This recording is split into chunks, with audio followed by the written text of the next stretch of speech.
Congratulations, that's another big win. When you get up by double digits, is it hard to keep that going, Ethan, or is there different challenges then at that point? Yeah, I mean, I feel like it's always challenging. I think last year that was a big challenge for us. We would go up by a lot in games and then, find ourselves back to a 5-10 point game.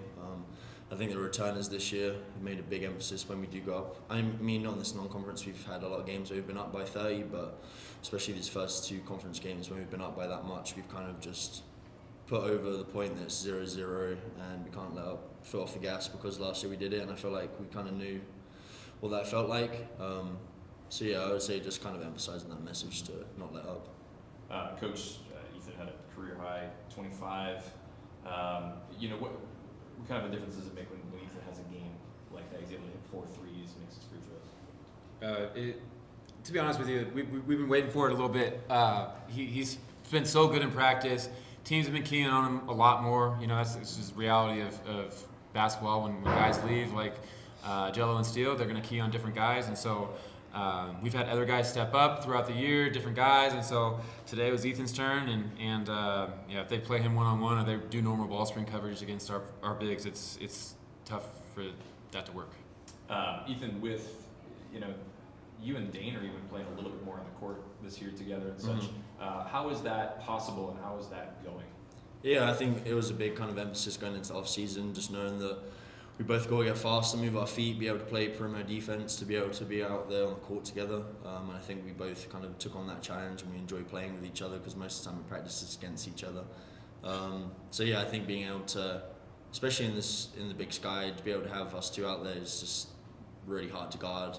And I think we've done a decent job of that and just going to keep working on it. Casey had a couple big dunks in this game and such. What does his energy and his presence mean on the court? I guess I'll start with you, Coach. Yeah, he's an amazing defender, and I think what we've seen from him last year being our kind of glue guy, where he was rebounding, defending, to this year taking a bigger role, that takes some time, and I think he's adjusting early on. When to be a playmaker, when to be a driver. He did one of his best jobs early on this game of being a playmaker early, and then the lane started opening up. He got a couple dunks, he got a little bit of rhythm. Now he started hitting threes. But the biggest thing he did was he did a hell of a job on number 31.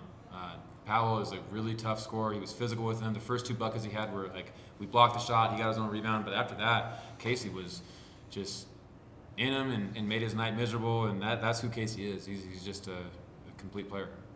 What does it say about your guys when you have a moment like that? It gets a little bit chippy with Casey there, and it seemed like the rhythm kind of was a little herky-jerky at that moment. You guys were still able to keep your composure and close it out.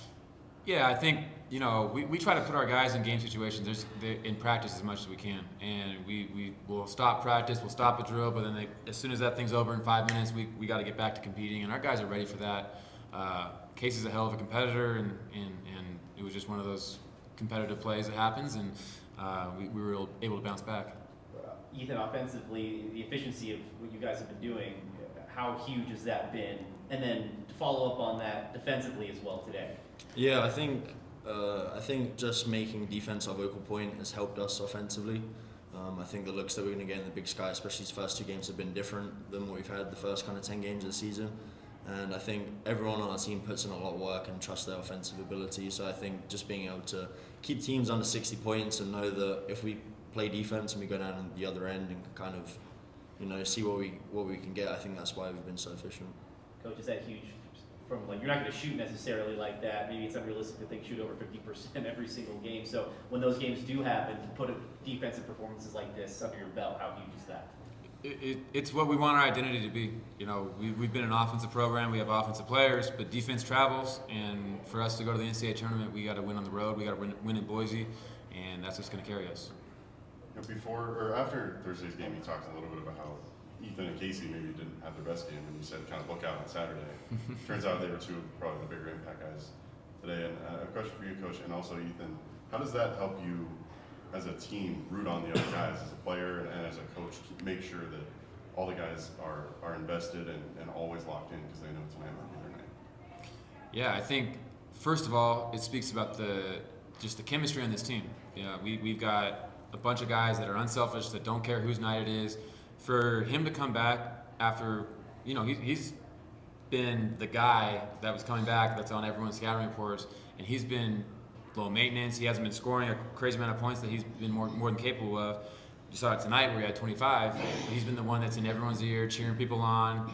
And you can go look at some really, really good players who played here. Mason Peatling, his MVP year, he really didn't score that much in the non-conference. And even early in conference, he wasn't scoring at a crazy level. But then when teams started playing him straight up, they made him pay. And, I mean, it's just kind of the nature of this team. The chemistry's there, and this next man up.